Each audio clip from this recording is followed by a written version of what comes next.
Bonjour à tous. C'était une scène à laquelle personne ne s'attendait. Un spectacle royal qui a laissé les spectateurs abasourdis. La princesse Anne, connue pour son attitude pragmatique et son sens inébranlable du devoir, a pris des mesures audacieuses qui ont déclenché une tempête de spéculation. Lorsqu'elle est intervenue personnellement pour empêcher le fils de Camilla, Tom Parker Bowles, de participer à un événement caritatif de grande envergure au château de Windsor, il ne s'agissait pas seulement d'un malentendu gênant, mais d'une manifestation publique de tension au sein de la famille royale. Alors pourquoi une telle tension a-t-elle éclaté à cause de lui? La décision de la princesse Anne de l'empêcher d'y aller était une indication flagrante qu'il y avait bien plus à faire que de simplement respecter les règles. C'était un autre signe pour Tom qu'il n'avait jamais été vraiment accueilli dans la famille royale.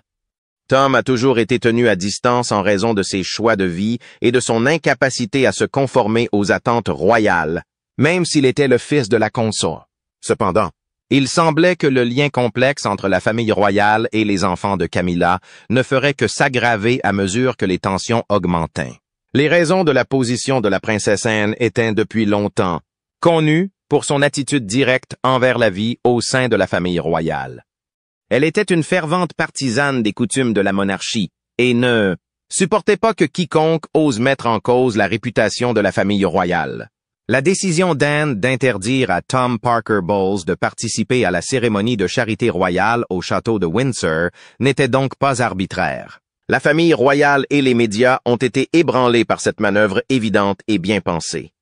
Pour Anne, préserver l'intégrité de la monarchie était plus important que simplement adhérer à la tradition. Elle avait personnellement été témoin de la facilité avec laquelle les relations familiales pouvaient se transformer en spectacle public, en particulier lorsque les membres de la famille désobéissaient aux règles. Anne refusait de faire des compromis sur l'image publique de la famille royale. Anne avait toujours détesté la présence médiatique de Tom. Son comportement décontracté et sa propension à discuter en public des affaires privées de la famille royale. Le comportement d'Anne était assez révélateur. Elle traçait une ligne dans le sable en faisant obstruction à Tom. La perception du public de la famille royale devait être préservée, et l'attitude insouciante de Tom envers son statut royal était trop dangereuse pour être tolérée. Cependant, son choix fut fait pour établir des limites au sein de la famille, et non pas seulement pour suivre la procédure royale. Bien que Camilla ait mérité sa position de consort, elle fit comprendre que ses enfants étaient toujours considérés comme des étrangers aux yeux de la famille royale. Il devint évident que les actes d'Anne avaient une signification plus profonde à mesure que la tension à la porte augmentait. En plus de préserver la réputation de la monarchie, elle voulait faire comprendre aux enfants de Camilla que tout le monde était soumis aux mêmes règles. C'était un rappel à la réalité pour quelqu'un comme Tom, qui avait été coupé de la famille royale pendant des années. Le choix d'Anne servait à rappeler que tout le monde était soumis aux attentes de la monarchie. Il s'agissait d'un événement crucial pour le reste de la famille royale. L'objectif de cet événement royal était de démontrer l'unité de la famille. Mais l'intervention d'Anne avait fait en sorte que plusieurs membres ne soient pas présents. Il est vite devenu évident pour le public qu'il s'agissait de bien plus qu'une simple question de liste d'invités. Il s'agissait plutôt d'une déclaration sur l'évolution de la famille royale et sur les personnes qui en faisaient réellement partie. La façon dont les enfants de Camilla et William sont devenus si tendus est rarement racontée dans son intégralité. Les tensions entre le prince William et les enfants de Camilla couvent depuis des années derrière les murs clos du château de Windsor. Les relations de William et Harry avec Laura Lopes et Tom Parker Bowles étaient déjà tendues avant le mariage de Camilla avec Charles. En 2005, le geste audacieux de la princesse Anne à la porte de la maison était le résultat direct de la dynamique complexe à l'œuvre, qui n'avait atteint un point d'ébullition que récemment. La protection de la réputation de la monarchie par William était au cœur du problème. L'événement, censé mettre en valeur l'unité et la bonne volonté, a dégénéré en un drame improvisé digne d'un feuilleton royal. Tom Parker Bowles, longtemps considéré comme une figure polarisante au sein de la monarchie, s'est soudainement retrouvé au centre d'un scandale inattendu. Pourquoi la princesse Anne aurait-elle pris le risque d'agir ainsi? Surtout dans un cadre conçu pour respirer l'harmonie? Quelle tension sous-jacente couvait sous la surface immaculée de la famille royale? Il a reconnu la gravité de sa position de futur roi et l'importance de protéger l'isolement de la famille royale. Cependant, Tom s'était depuis longtemps éloigné de la vie au sein de la famille royale. Il s'était imposé comme une personnalité publique et un critique culinaire, faisant de fréquentes apparitions que William considérait comme perturbatrices. Pour William, la distinction entre sa vie privée et ses responsabilités royales était évidente, et il fit clairement savoir qu'aucune interférence dans cette ligne ne serait acceptée. L'attitude de chaque membre de la famille à l'égard de sa position dans la monarchie était la principale cause de l'écart grandissant entre les enfants de William et Camilla, et pas seulement leurs histoires individuelles. Tom et Laura n'avaient jamais vraiment accepté les obligations qui accompagnaient leur relation avec la famille royale. Mais William et Catherine étaient censés accomplir les tâches royales avec dignité et respect de la tradition. L'écart entre eux n'a fait que s'élargir en raison de leurs méthodes divergentes. Depuis des années, William se battait en silence pour accepter que Tom et Laura assistent aux cérémonies royales. Il ne les a jamais ouvertement réprimandés, mais il était évident qu'il préférait rester à l'écart. Son comportement récent, qui consistait notamment à empêcher Tom d'assister à la cérémonie de charité, a démontré à quel point cet écart s'était creusé. Après être devenus inévitables, les tensions étaient désormais visibles aux yeux de tous, et elles éclataient au grand jour. Naturellement, Camilla se retrouva au milieu de tout cela. En tant que mère de Tom et Laura, elle était consciente des défis que représentait le fait de jongler entre les attentes de la monarchie et la position de ses enfants au sein de la famille. Mais il ne s'agissait plus seulement d'une préoccupation personnelle. Il s'agissait de préserver l'image royale. Et la limite avait été franchie pour William. Le désarroi que les enfants de Camilla ont créé dans les milieux royaux était quelque chose que Charles ne pouvait plus supporter. Catherine et William manqueraient-ils la réunion royale à cause de Tom? À l'approche des festivités royales de Noël, on parlait beaucoup de la présence du prince William et d'elle. Éviterait-il poliment la réunion de Noël habituelle au palais de Buckingham, ou y assisterait-il? La dynamique familiale complexe impliquant les enfants de Camilla, en particulier Tom Parker Bowles, était la principale cause de leur possible absence, et non les vacances elles-mêmes. Lors des événements publics, William et Catherine ont toujours été les vedettes de la famille royale, captivant le public et les médias par leur élégance et leur charisme. Mais cette année, c'était différent. Bien que Buckingham Palace ait envoyé une invitation, il était évident que le malaise de William face à la présence médiatique de Tom rendait sa présence à la fête royale de Noël moins que souhaitable.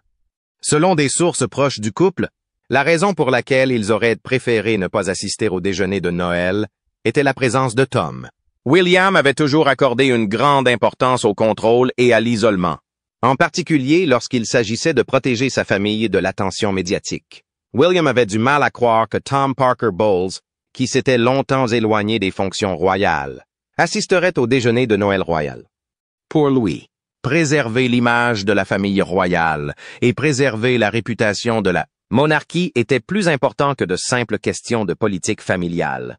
Les inquiétudes de William étaient apparemment partagées par Catherine, qui était toujours favorable au choix de son mari.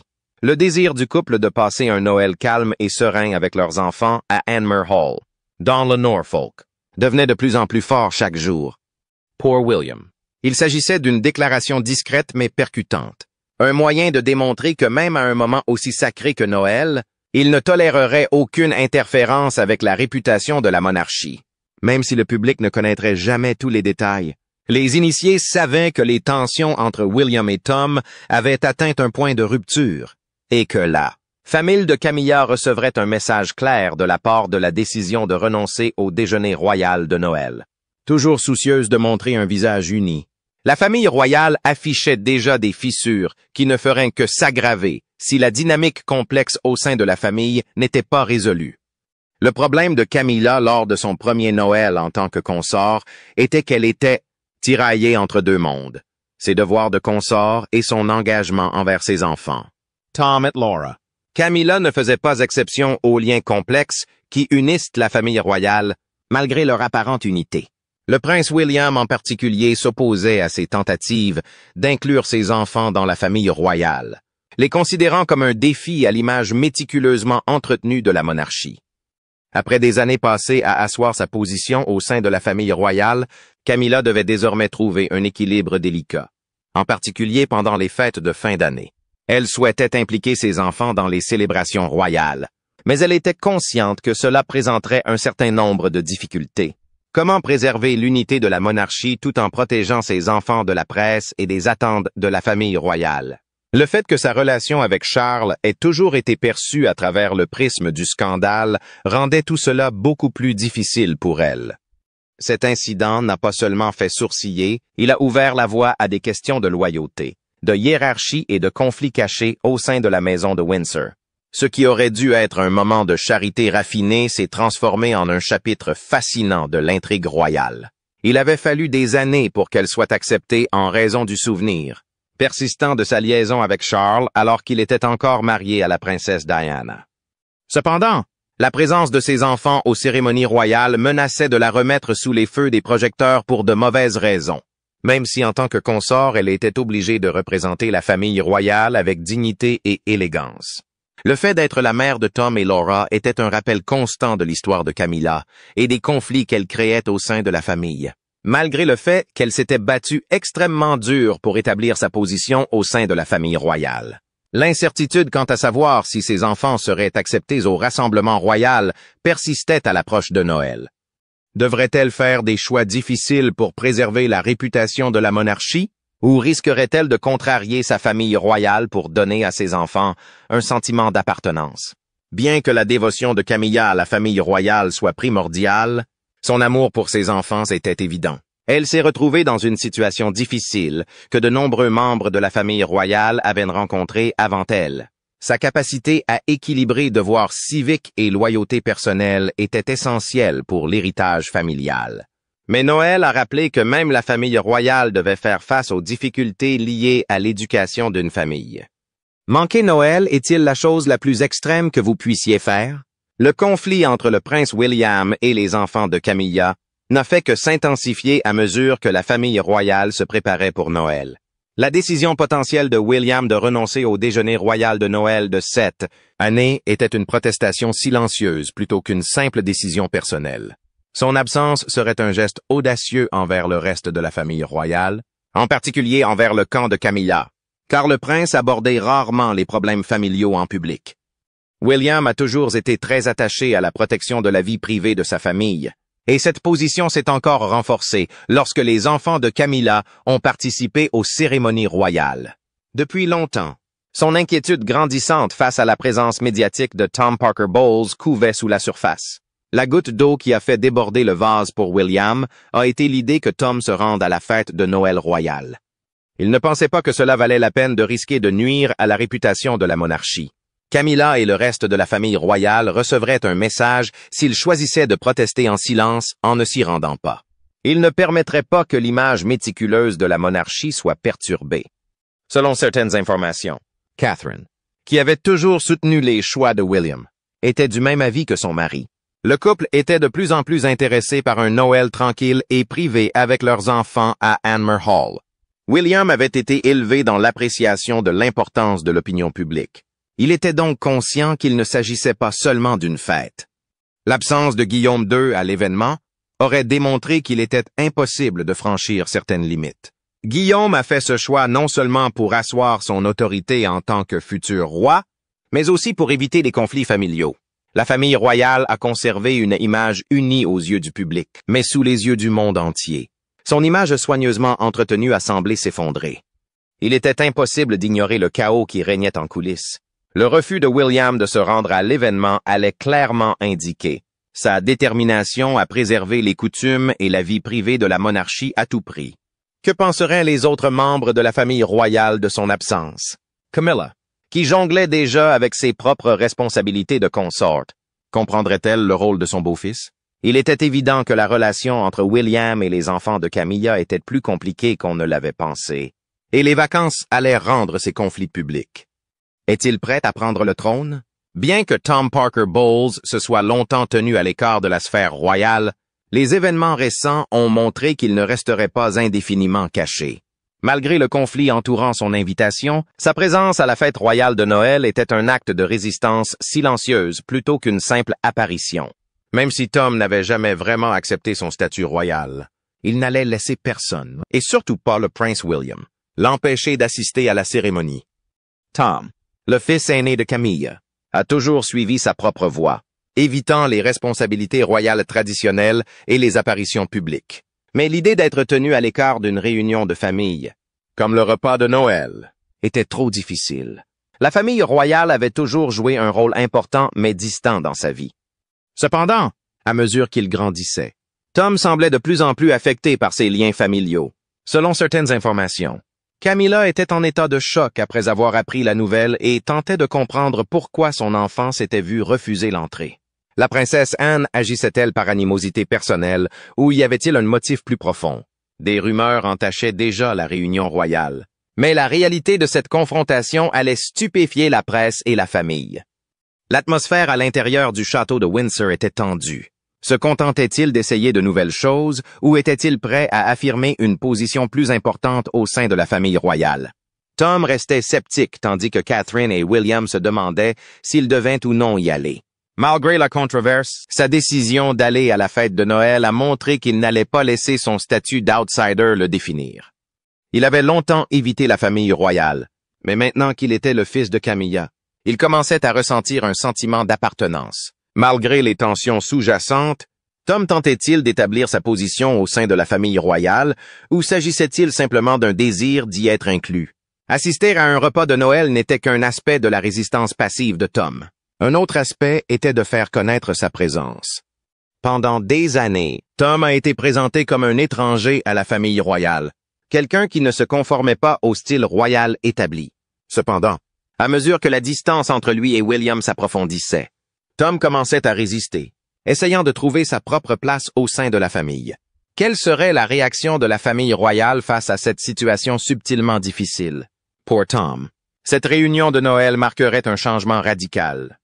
Malgré les conflits, son choix de partir pourrait soit améliorer ses liens avec la famille de Camilla, soit l'éloigner encore plus du camp de William. La présence de Tom attirerait inévitablement l'attention et l'image bien entretenue de la famille royale serait en jeu. Sa désobéissance silencieuse ne ferait-elle qu'attiser les flammes ou entraînerait-elle un changement plus important dans la dynamique de la famille? Camilla sera-t-elle capable de maintenir l'unité familiale? Cette période des fêtes avait déjà été tendue pour Camilla. En tant que mère de Tom et Laura, Camilla se trouvait dans une position délicate alors qu'elle tentait de combler le fossé grandissant entre ses enfants et sa famille royale, malgré la pression constante qu'elle subissait en tant que consort pour maintenir l'unité de la famille royale et préserver son image publique. Bien que ses responsabilités en tant que consort soient bien plus complexes que ce que quiconque en dehors des portes royales pouvait complètement comprendre, le dévouement de Camilla envers ses enfants était évident. Camilla était consciente que le comportement de ses enfants pourrait facilement nuire à l'image publique soigneusement entretenue de la famille royale. Le conflit permanent entre ses enfants et le reste de la famille royale menaçait de compromettre les acquis qu'elle avait obtenus au fil des années en soutenant le roi Charles et en établissant sa position de consort. Bien que Camilla ait voulu paraître forte et unie, il devenait de plus en plus difficile de cacher le fait que sa famille était divisée à huis clos. À mesure que les tensions entre ses enfants et William s'intensifiaient, il devenait de plus en plus évident qu'elle avait du mal à combiner ses responsabilités personnelles et royales. Bien que Camilla ait toujours été un pilier de la famille, le fossé grandissant commençait à la mettre à rude épreuve. Rapprocher ses enfants de la famille royale était sa première priorité. Mais cela ne ferait qu'exacerber les tensions. Avait-elle une chance de réconcilier sa famille avec celle de William? Ou était-ce irréparable? Camilla se retrouva dans une situation difficile. En tant que mère, elle devait protéger ses enfants des critiques croissantes qu'ils recevaient, mais en tant que consort, elle devait s'assurer que la monarchie survive. Camilla se retrouva à lutter pour préserver l'image bien entretenue de la famille royale. Serait-elle capable de maintenir l'apparence d'unité, ne serait-ce que pour un court instant? Ou ce Noël serait-il le point de bascule? Les enjeux n'avaient jamais été aussi élevés pour Camilla. Ce fut un moment qui allait façonner son héritage en tant que consort. Et pas seulement une réunion de famille à Noël. Les hostilités croissantes entre ses enfants et les autres membres de la famille royale allaient-elles faire éclater sa famille? Ou parviendrait-elle à les maintenir ensemble? Les hostilités s'apaiseront-elles un jour? L'image autrefois cohérente de la famille royale commence à montrer des fractures alors qu'elle se prépare pour la nouvelle année. Ce n'est plus seulement derrière des portes closes que les enfants de William et Camilla, en particulier Tom Parker Bowles, sont en désaccord. Après avoir assisté au drame, le public est désormais impatient de voir ce qui va se passer ensuite. William et Catherine II assisteront-ils en secret à la fête de Noël royale, faisant passer la réputation de la famille avant leurs propres griefs personnels? Ou s'en abstiendront-ils? Si la famille royale a toujours affiché un visage uni, il est plus difficile de passer sous silence les disputes entre ses membres, notamment celles liées aux enfants de Camilla. Il s'agit d'un tournant dans la vie de Camilla. Plus que jamais, le public va s'interroger sur sa capacité à gérer ses responsabilités de consort et de mère de Tom et Laura. Afin d'éviter de nuire davantage à la réputation de la monarchie, elle doit gérer avec soin cette dynamique familiale. Des personnalités et des dignitaires royaux figuraient parmi les invités qui regardaient avec stupeur la scène. Quel impact l'humiliation publique du fils de Camilla aura-t-elle sur les Yatta, relation déjà fragile de la princesse et de ses enfants avec le reste de la famille royale? Alors que l'attention de tous était attirée par le drame qui se déroulait, il est devenu évident que ce moment particulier allait façonner la journée de manière inattendue. Une question persiste malgré les conjectures des médias. En ce qui concerne Tom Parker Bowles, sa désobéissance silencieuse a brouillé l'histoire de la famille royale. Malgré les conflits, son choix d'aller à la fête de Noël montre qu'il est prêt à exiger un rôle plus important au sein de la famille. Mais comment cela affectera-t-il sa relation avec William? Qui tient à préserver les traditions et la vie privée? On ne sait pas si le changement de dynamique familiale se traduira par une plus grande harmonie ou davantage de division. Pour la famille royale, les mois à venir seront très importants. Il y aura plus de rumeurs et de troubles que quiconque aurait pu l'imaginer pendant la période des fêtes, qui est censée être une période de calme et de famille. Le monde se demande si la famille royale pourra un jour se remettre complètement de cette situation ou si le fossé entre les enfants de William et de Camilla ne fera que s'élargir, tandis que les tensions continuent de couver sous la surface. Il ne fait aucun doute que l'image méticuleusement cultivée de la famille royale est mise à l'épreuve à un niveau jamais vu auparavant. Vont-ils se réconcilier? Ou la façade de la famille va-t-elle voler en éclats et provoquer une scission irréversible? L'avenir nous le dira. Mais pour l'instant, le monde est captivé par le drame du château de Windsor et tout le monde a hâte de voir comment cette histoire royale va se dérouler. Qu'en pensez-vous? Les conflits entre les enfants de William et Camilla sont-ils trop importants pour être résolus? Ou la famille royale parviendra-t-elle à se réconcilier? Laissez un commentaire ci-dessous avec vos opinions. Pour plus d'informations sur la royauté, n'oubliez pas d'aimer, de vous abonner et d'activer les alertes. Attendez le prochain chapitre de l'histoire de la famille royale. Le comportement de la princesse Anne était-il un avertissement pour Camilla et ses enfants? Ou était-ce un avertissement sur l'avenir de la monarchie et son traitement des étrangers? Cette altercation aux portes de la maison n'était que le début d'un conflit familial plus vaste qui allait finir par être révélé au grand jour. Le rebelle royal était celui qui rompait avec la tradition. Tom Parker Bowles n'avait jamais été membre de la famille royale, choisissant de travailler dans les médias et la critique culinaire plutôt que d'exercer ses fonctions royales. Il s'était retiré de la scène royale, privilégiant les cercles mondains de Londres et menant une vie très éloignée des coutumes strictes de la monarchie. Cependant, sa position inhabituelle au sein de la famille royale devint évidente lorsqu'on lui empêcha brusquement d'assister à une cérémonie royale importante. Il avait toujours agacé certains membres de la famille royale par son attitude insouciante envers la presse et la vie publique. Tom était souvent considéré comme un rappel d'une époque où la réputation de la monarchie était remise en question, alors que Camilla embrassait sa position de consort et faisait un effort concerté pour asseoir sa position au sein de la famille royale. La princesse Anne était notamment réputée pour défendre l'honneur de la famille et adhérer rigoureusement aux coutumes royales. La présence publique de Tom, selon elle, était un obstacle à l'image méticuleusement construite de la monarchie. En réalité, Tom ne s'était jamais complètement intégré à la famille royale. Il était perçu comme un étranger, le rejeton du premier mariage de Camilla, et contrastait fortement avec les membres plus conventionnels et obéissants de la famille royale. Pendant des années, ses apparitions publiques, en particulier celles qui s'écartaient du décorum royal, avait été une source d'inquiétude. Sa présence à cette cérémonie de charité n'était-elle qu'un autre coup médiatique, ou bien une tentative de pénétrer dans le cercle royal? Le fait que Tom ait toujours pris soin de ne pas créer de problèmes au sein de la famille royale n'a fait qu'accroître le choc de cet instant. Il avait parfois dit des choses dans des interviews, mais rien qui ne contredise directement la perception générale de la monarchie.